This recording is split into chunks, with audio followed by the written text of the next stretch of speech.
People see my name printed on magazines, etched on skyscrapers, whispered at corporate dinners. Armaan Verma, the man who built an empire. But no one ever saw the empty seat at my dining table, or the silence that haunted me every night when the lights of the city faded away. I was 42. A billionaire by every definition. Money, influence, power. Yet I couldn't buy the one thing my heart craved the most. My mother.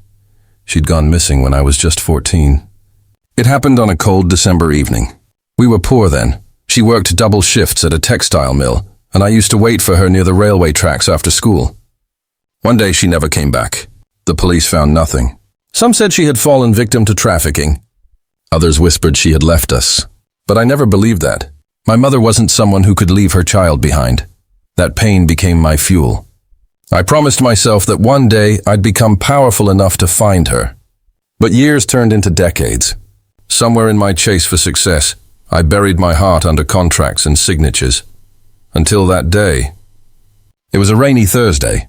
I had just closed a deal worth $800 million, a merger that would make my company, Verma Global Holdings, one of the top 5 in the country. My partners wanted to celebrate, but I wasn't in the mood. I sat alone in my office, staring at an old photograph, me, at age 10, standing beside my mother. Her smile was soft, warm, and proud. Something stirred in me that night. Maybe it was loneliness, maybe guilt, maybe fate. I opened my laptop and began scrolling through charity requests. Something to distract myself. That's when I saw it. A proposal from a small-town care home for elderly women, asking for financial help to renovate their building. It was called Shantidam. The name struck me like a whisper from my past. My mother used to talk about opening a place like that. A home where no mother feels forgotten, she'd said once while tucking me into bed. I felt something tug deep inside. Without overthinking, I decided to visit the care home myself. Not as a CEO, just as a man. The next morning I drove 2 hours out of the city, leaving behind glass towers and billboards with my name.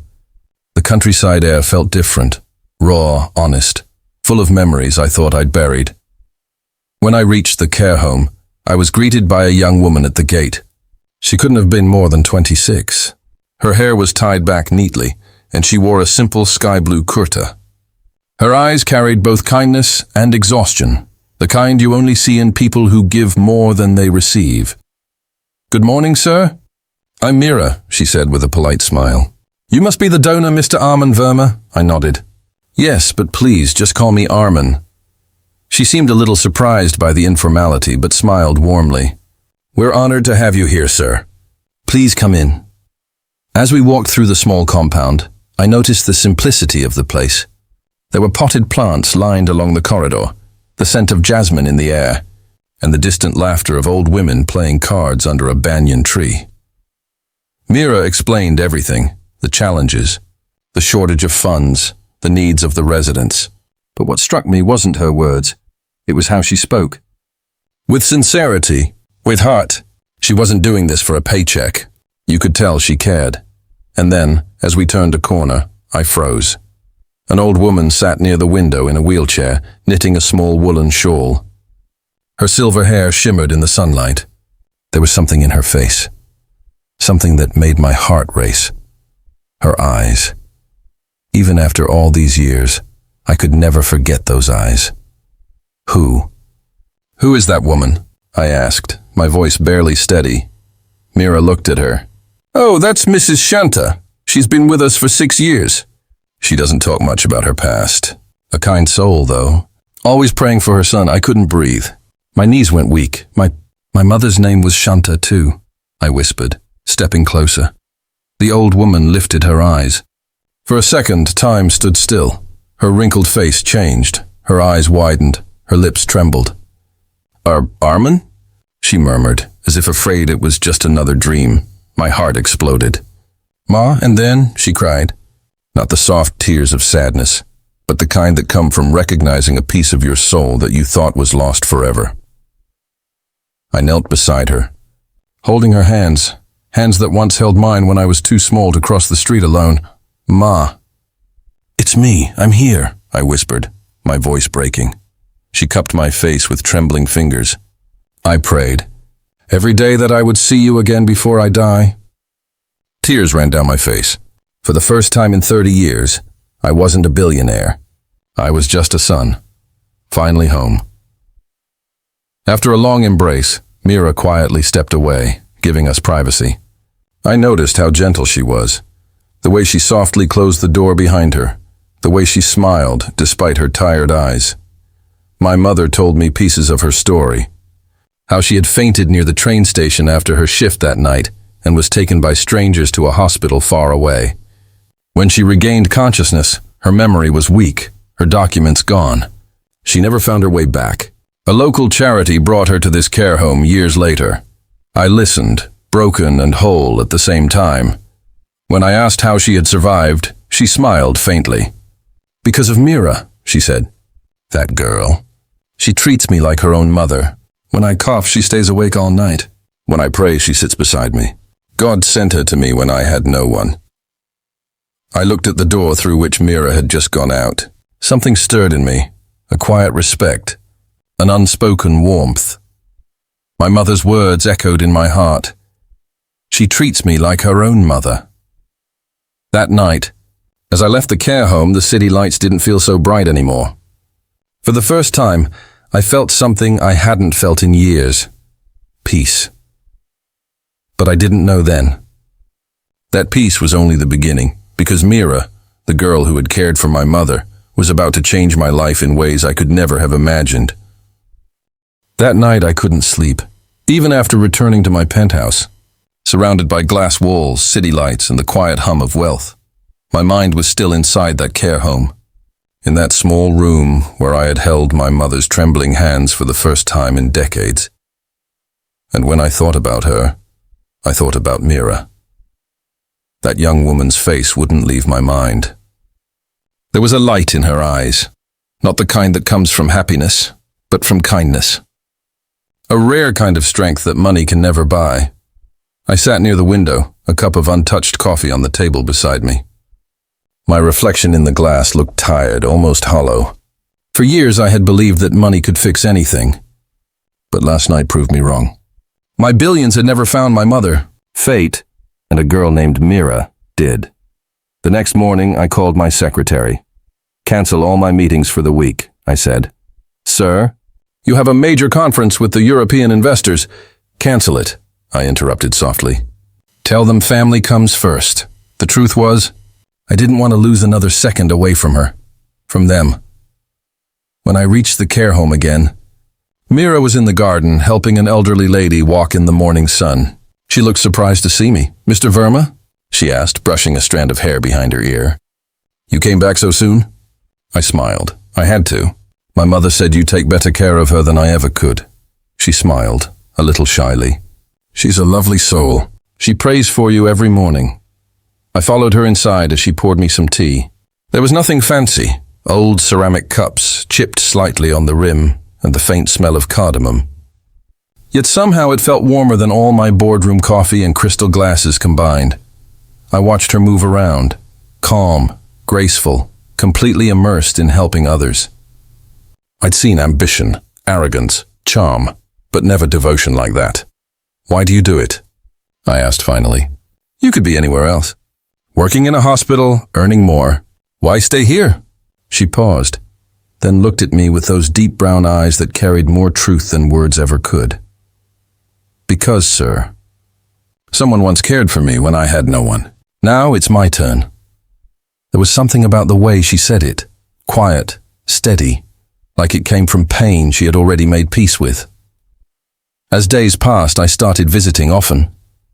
Sometimes I came for my mother, sometimes for donations, but in truth, it was her presence that drew me.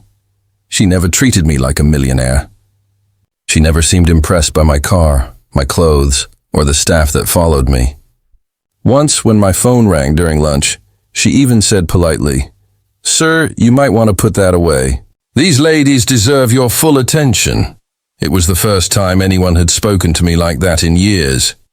And strangely, I liked it. One afternoon I arrived unannounced. The care home was quieter than usual. I found Meera sitting beside my mother's bed, feeding her soup and laughing softly. My mother looked happy, younger, almost glowing. When Meera noticed me, she quickly stood up. "Oh, sir, I didn't see you there." "No need to stand," I said, smiling. "You're doing more for her than I ever have," my mother chuckled. "Nonsense. You gave me life once. She gives it to me every day." I felt something twist inside my chest. Guilt mixed with gratitude. I looked at Meera and said quietly, "You have a way of healing people, Meera. Even the ones who didn't know they were broken." She lowered her gaze, smiling faintly. "Maybe it's because I've been broken once too, sir. And sometimes helping others is how you heal yourself." Later that evening, I stayed back after dinner. The other staff had left. My mother was asleep. Meera was folding laundry in the next room. I walked in, leaning against the doorway.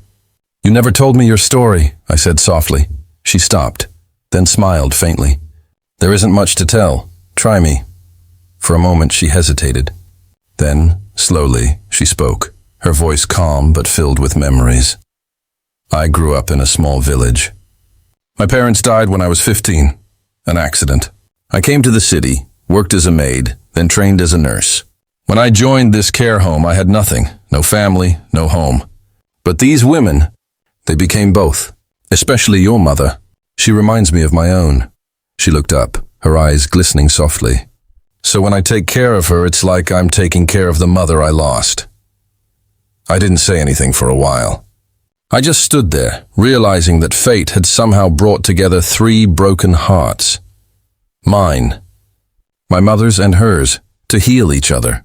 The next day, I brought a small gift, a silver bracelet engraved with the words, "For a heart that heals."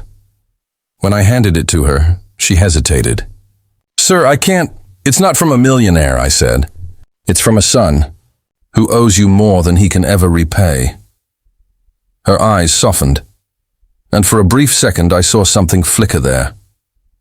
Something beyond respect.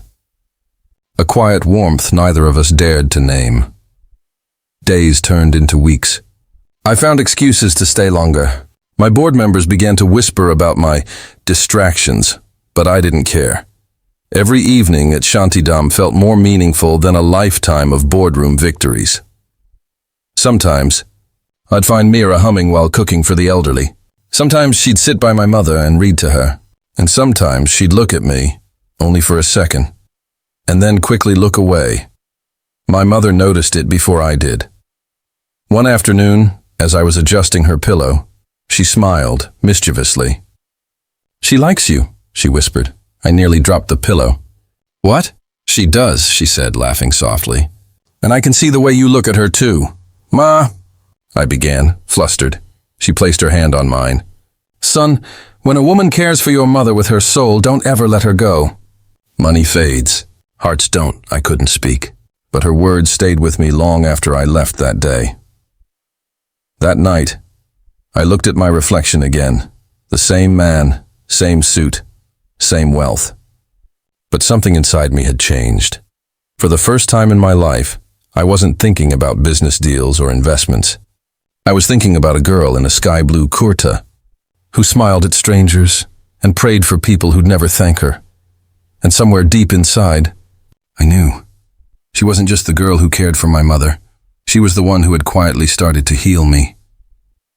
They say love has no language, but I think it does. It speaks in silence, in gestures, in the way 2 souls recognize each other without a word. And over the next few weeks, I began to understand that language through Meera. I started spending most evenings at Shantidam. It had become more than just a care home to me. It was a place of peace, of healing. Every time I stepped inside, the weight of my world seemed to fade. My staff used to joke that the great Armaan had found a second home in an old-age shelter. I let them laugh. They didn't understand. It wasn't pity that brought me there. It was meaning. One afternoon, I found Meera in the courtyard helping the elderly water the plants. She was laughing, a rare, genuine laugh that made the old women around her join in. The sight did something strange to me. It was simple, pure, human, something I had missed all my life. I walked up quietly, pretending to help, but I ended up splashing water on her by accident. She gasped, looking at the wet patch on her kurta. "Mr. Verma!" she exclaimed, half laughing, half scolding. "Oops," I said innocently. "Occupational hazard." "Maybe I need more training," the old women around us laughed. My mother, sitting under the shade of a tree, smiled knowingly. For a moment, I wasn't a billionaire. I was just a man, living, laughing, feeling. Later that evening, as we sat near the window, the sky painted in orange hues, I asked Meera, "Do you ever think of leaving this place?" She shook her head gently. "Why would I? To have a life of your own. You're young. You could do so much more," she smiled softly. "I already have a life, Armaan. Just because it doesn't look big from the outside doesn't mean it's small." Her words stayed with me. I realized how often I had measured life in success, not peace. For the first time, I envied someone not for their wealth, but for their contentment. A few days later, my mother fell ill. Nothing serious at first, just a fever. But at her age, even a small thing could become dangerous. I stayed by her side all night, but it was Meera who refused to sleep. She sat beside my mother, placing wet cloths on her forehead, whispering small prayers. Around 3 a.m., I said, "Meera, you need rest." "Let me take over." She shook her head. "No, I promised her I'd stay until she feels better." Her voice was quiet but firm. I watched her, her tired eyes, the faint traces of exhaustion, and yet the care that never faded. I had met thousands of people, powerful men, manipulative leaders, charming socialites, but not one of them had a heart like hers. I found myself whispering, "You're incredible, Meera." She looked up, surprised. "I'm just doing what anyone would." "No," I said softly.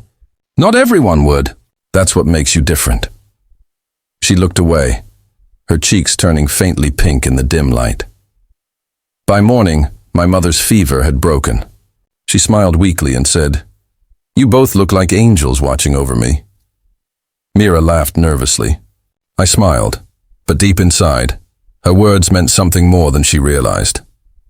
In the following weeks, my visits became longer. Sometimes my mother would ask Meera to take me on walks around the care home, pretending to need fresh air. I wasn't naive. I knew she was matchmaking in her gentle way, but I didn't mind. During one of those walks, I asked Meera, "Do you ever miss being loved?" She was quiet for a long time before answering. Everyone misses it, I suppose. But I've learned that love isn't always about being loved back. Sometimes it's in giving, even when it hurts. Her answer hit deep. She had known pain, but she carried it gracefully, like a candle that refused to go out, no matter how dark it got. A few days later, I decided to surprise everyone at Shanti Dham. I called my architect and asked him to start the design for a new wing, a better kitchen, new rooms, and a small clinic inside the care home. When I arrived to announce it, the old women clapped with joy.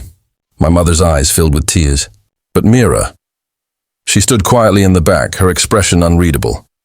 After everyone left, she approached me. "Why did you do that?" "Because they deserve better," I said simply. Her eyes searched mine. "Or because you think I'll be impressed?" The question caught me off guard. I hesitated. "Is it wrong to want to make things better?"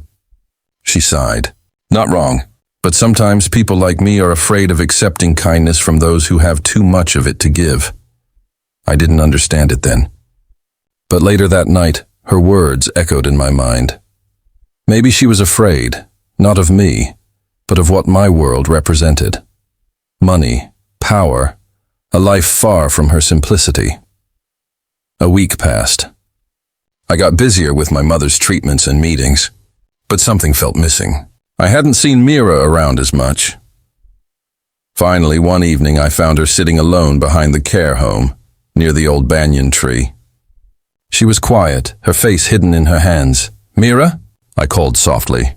She looked up quickly, wiping her eyes. "Oh, Mr. Verma, I didn't hear you." "Armaan," I corrected gently. "Please call me Armaan." She nodded, forcing a smile. I was just tired, but her red eyes told a different story. I sat beside her. "You're not the kind of person who cries easily. What happened?" After a moment's silence, she whispered, "The home's funding was running low. We barely had money for food this month. And now, after your donation, Everyone's saying I'm lucky, that maybe I did it to impress you or to use you. They don't understand. Her voice broke. I never wanted help for myself. I just wanted to make this place better for them. I clenched my fists, angry at the world that could question a heart so pure. Meera, I said softly, you don't need to justify your kindness to anyone. I know who you are. My mother knows who you are. That's enough. She looked at me, her eyes trembling, shining with both pain and trust. And in that moment, something shifted between us. Something unspoken, powerful, and real. I wanted to tell her everything.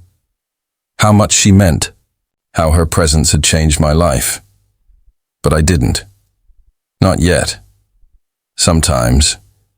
Silence speaks louder than words, so I just reached out and held her hand. Not as a billionaire, not as a savior, but as a man who finally understood what love felt like, and for the first time in years. She didn't pull away. There are moments in life when everything seems perfect, when the air feels lighter, and the world almost starts to make sense. And just when you think fate is done testing you, it sends another storm. For weeks, things between Meera and me were quietly beautiful. There were no confessions, no promises, just unspoken understanding. My mother was recovering well, and Meera was more radiant than ever, though she never noticed it.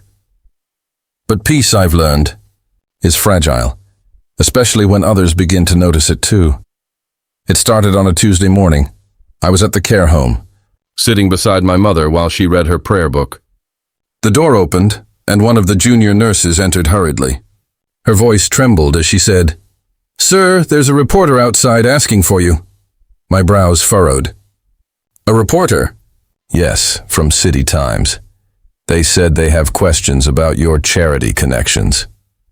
Before I could respond, another nurse whispered something to Meera, and I saw her face pale instantly. She excused herself and walked outside. Something felt wrong. When I followed her, I found a small crowd gathered near the gate. The reporter, a young man with a camera crew, was talking loudly. "Mr. Verma, is it true you've been secretly investing in this care home because of a personal relationship with one of the employees here?" The words hit like a slap. Meera stood frozen beside him, mortified. "That's not true," she said. "He's only been helping out of kindness," the reporter smirked. "Oh, really? Then why has he been seen here almost every day? Why did he build an entire new wing in your name, Miss Meera?" My blood boiled. "Enough," I said sharply, stepping forward. "You're trespassing. Leave before I have security remove you." The reporter smirked again, flashing his camera one last time before walking away. But the damage was done. The residents, the staff, everyone was whispering. Some looked confused, others judgmental. Meera stood there, trembling. Tears welled in her eyes, but she didn't cry. Not in front of them. She turned and walked quickly toward the back garden. I followed her quietly. She stood near the old banyan tree again, the same place where she had cried weeks ago. "Meera," I said softly. She didn't turn. "You shouldn't have come here anymore, Armaan." Her voice broke my heart. "Don't say that," I replied, walking closer. "You've done nothing wrong. I'll handle the press." She turned then, her face streaked with tears. "It's not about the press. You don't understand what people will say. They'll say I used you, that I took advantage of your kindness. They'll think everything I did for your mother was fake." "Let them say what they want," I said, my voice rising. "The truth doesn't need defending." But she shook her head, her pain raw. "You live in a world where people believe power. I live in a world where people believe gossip." Her words silenced me. I wanted to argue, to promise her it would all be fine, but maybe she was right. My presence, meant as gratitude, had now become her burden. Over the next few days, Meera began to distance herself. She avoided eye contact, kept busy with work, and left before I could arrive. My mother noticed immediately. "Where's Meera?" she asked one morning. "She hasn't come to pray with me in 2 days." I forced a smile. "She's busy, Ma." But the truth was, it hurt more than I wanted to admit. I had lost my mother once because of fate. And now I was losing someone I cared about because of the world's judgment. 3 days later, I decided I couldn't let it go on. I arrived early in the morning before anyone else was awake.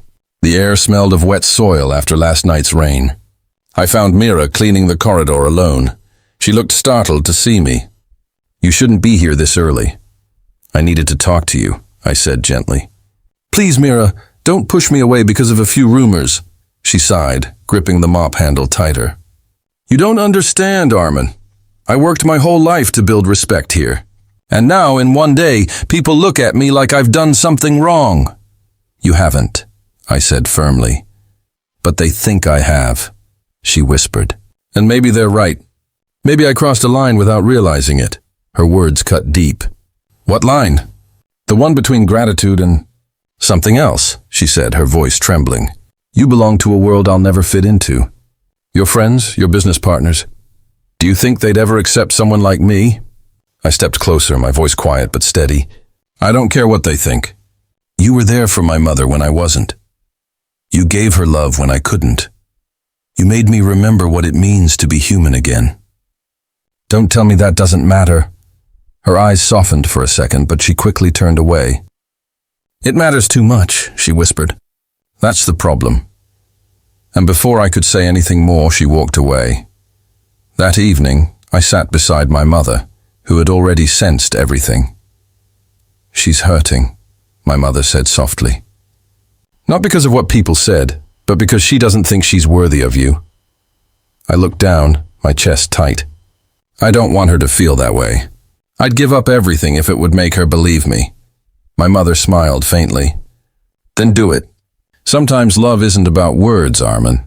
It's about actions that silence every doubt." Her words struck me deep. The next morning, I called my legal advisor and made a decision that shocked everyone, including my board. I announced I would step down, temporarily as CEO, and shift all my time and funds to expanding the Shanti Dham Foundation. The news spread fast. Media outlets went wild. They couldn't understand why a billionaire would walk away from power for a care home. But I didn't care anymore. For years I had built empires with my mind. Now, I wanted to build something with my heart. When I returned to the care home a week later, Meera was there, standing near the garden, watching the new construction begin. She turned when she saw me, confusion written across her face. You really did it?" "Yes," I said simply. "I'm not here as a donor anymore. I'm here as a volunteer." Her lips parted slightly, her eyes full of disbelief. "But why?" "You have an empire to run," I smiled softly. "I've spent half my life searching for my mother. I found her here, and somewhere in between I found something else, something I don't want to lose again." Her eyes glistened. "Armaan," I took a step closer. "You said we come from different worlds. Maybe you're right, but I don't care about worlds anymore, Meera. I care about you." For a moment she said nothing, just stood there, tears falling silently. Then, slowly, she whispered, "I don't know if I deserve this." I took her hand gently. "Then let me spend the rest of my life proving that you do."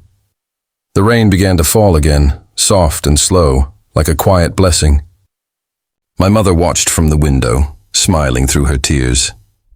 And for the first time in my life, wealth, fame, status, none of it mattered. Because standing there in the rain, holding Meera's trembling hand, I realized something simple yet profound. I hadn't just found my mother, I had found home. Days at Shanti Dham began to stitch themselves into the seams of my life, in a way no board meeting ever had. Mornings smelled of cardamom tea and boiled rice. Afternoons were the soft chorus of old radio songs and the clatter of cups. Evenings, a small circle of lamps, a dozen faces turning toward the same quiet comfort. It was a world built from patience, not ambition. I found myself wanting to protect it. Meera moved through that world like it was her element. She knew every resident's temperament, who liked their pillow fluffed a certain way, who wanted the window open at dusk, who liked to hold hands during prayers. She never took the spotlight. She gave, quietly, unassumingly. When I watched her, I realized how much of life I'd missed, the small, steady gestures that meant everything. It wasn't long before the small, Rare peace I'd found there attracted attention again. The press, hungry, curious, began to follow my appearances at Shantidam. Some reporters wrote about philanthropy. Others sniffed for scandal. A business columnist wrote a piece questioning my motives. Why would a tycoon trade boardrooms for a care home? The implication was obvious, a publicity stunt. In the margins of one article, someone hinted that Meera might have designs on me. The rumor ignited. I saw how the rumor changed people's faces at the home. The staff shifted from warm smiles to guarded expressions. Some of the elderly residents, prone to repeating things they'd heard, began whispering about opportunities and advantages. Meera carried the brunt of it with dignity. She kept doing her rounds, fed the ladies their food, and tucked blankets. But I could see the weight in her shoulders, which is why, one afternoon, when my estranged elder cousin, someone who'd always measured people by pedigree and background, came to offer help, I knew the moment had come to draw a line.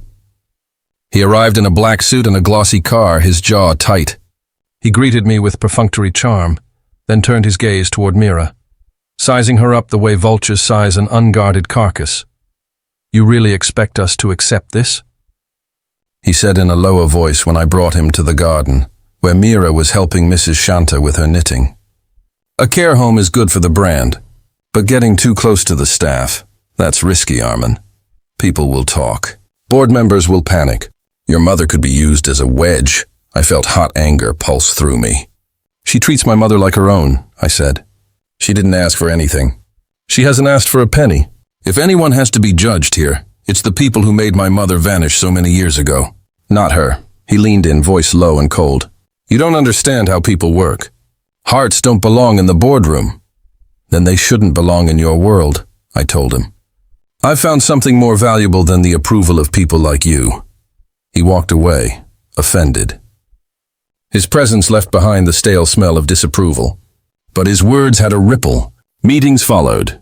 Directors called texts. "Are you sure?" they asked, their polite concern belying the fear that my distraction might be contagious. It would have been easy to say yes to them, to slip back into old patterns, sweep the whispers under the carpet, let Meera continue to carry the weight of suspicion. But my mother had taught me a different lesson that night under the hospital lamp, that love requires action, not just affection. So I did what felt right, not what was expected. I scheduled a press conference at Shantidam. I invited the board, the press, and anyone who wanted to see the new wing we were building. I made sure the residents were present, and when the microphones were switched on and the lights focused on me, I didn't speak about tax breaks or corporate social responsibility. I spoke about people. "My life," I said into the cameras, "was once a frantic search for what I lost. I thought money would bring answers. It did not. What brought me peace was a woman named Meera who came every morning, who sat awake through a fever, who wiped the hands of old strangers as if they were her family. She taught me that humanity is the greatest currency." The cameras clicked. The murmurs rose. My cousin's frown deepened in the crowd. But when I finished, I introduced Meera, not as a footnote in my life, but as the heart of Shantidam. I praised her by name, spoke of her sacrifices openly, how she worked double shifts to ensure the home never ran short of food, how she had given up childhood dreams to become the hands that soothed so many. People listened. Some hearts shifted. The press who'd come for a story stayed for the truth. The board called me later with a mixture of bewilderment and begrudging respect. My cousin avoided me for a week, but in the home, change was palpable. The whispered glances faded. The staff relaxed. Even Meera looked surprised, and then her face softened with something like relief. "You didn't have to do that," she told me later, in the dim corridor when only the night nurse and a clock were awake. "I did," I said simply. "Because it was the right thing." She looked at me long and steadily. "You didn't have to fight for me," she said. "And yet I would," I replied. 1,000 times. In the quiet that followed, she allowed me to brush a stray hair behind her ear. She didn't pull away, but life, as it often does, had another test. The city's winter arrived early that year, and with it came a strain of flu that rolled through the care home. Even with our new wing and better facilities, the elderly are fragile. My mother's fever returned. It was not as mild this time. We spent sleepless nights where Meera alternated between holding a thermometer and singing hymns my mother loved. I watched her through a haze of exhaustion and gratitude. Her hands were cracked, yet they worked as if they were iron and velvet at once. When my mother finally opened her eyes on a gray morning and smiled at Meera, it felt like a benediction. "Thank you," Shanta whispered, "for not letting me go." Meera's fingers trembled as they clasped my mother's. I closed my eyes and made a promise inside my head. I would spend the rest of my life ensuring that Meera never had to fight alone. That promise was not a theatrical gesture. It was practical. I restructured a part of my philanthropic work so Shanti Dam would never face funding crises again. I set up a training program for caregivers. I hired an empathetic administrator so Meera could breathe. And when villagers from Meera's hometown came asking for help with her family, I quietly provided. Slowly, the shape of our life together began to sketch itself, not public declarations, but shared mornings and whispered conversations over tea, an occasional hand held under the table, and a steady, shared commitment to the women who'd watched over us both. The test of the world had come. We had passed. Now we only faced the test life keeps for all of us: time. I had imagined how it might feel to lose my mother again in a dozen ways. In a boardroom, in the middle of a merger, in a hospital corridor while I was signing papers. I had never imagined the quiet way it would come. A sunrise, a small hand in mine, a last breath that left the room both empty and full. The days that followed were a blur of rituals, visitors, and fragile condolences. But even amid the grief, one thing stood out like a compass: Meera. She was everywhere the way the wind is everywhere, steady, inevitable, gentle. She handled practicalities with a tenderness that masked the depth of her feeling. She sat with me for hours without saying anything, simply letting me lean on her shoulder. When I spoke to relatives and acquaintances, to people who measured success in numbers, Meera was at my side, her presence alone telling them what words could not. A week after the funeral, I found a letter tucked into the folds of my mother's shalwar. The handwriting was familiar, uneven, looping, but the words were the same unconditional love I had known since childhood. "My son," it read, "I am not afraid. If you find your heart healed, let it be. Build your home with love. Find a partner who will take my place in your life, not to replace me, but to walk beside you. If she is Meera, then you are blessed. Love her well." Tears blurred the ink. That night, by the window where my mother used to sit and watch the nightlights, I held Meera's hand and read the letter to her. Her head rested on my shoulder. "She was a wise woman," Meera whispered. "She loved you fiercely." I had never heard the pride in her voice so clearly before. The months after were slow and strange. The gigantic tasks of running my company lurked like a distant mountain, but my feet stayed planted in the small valley of the care home. We turned grief into purpose. We inaugurated a small garden in my mother's name.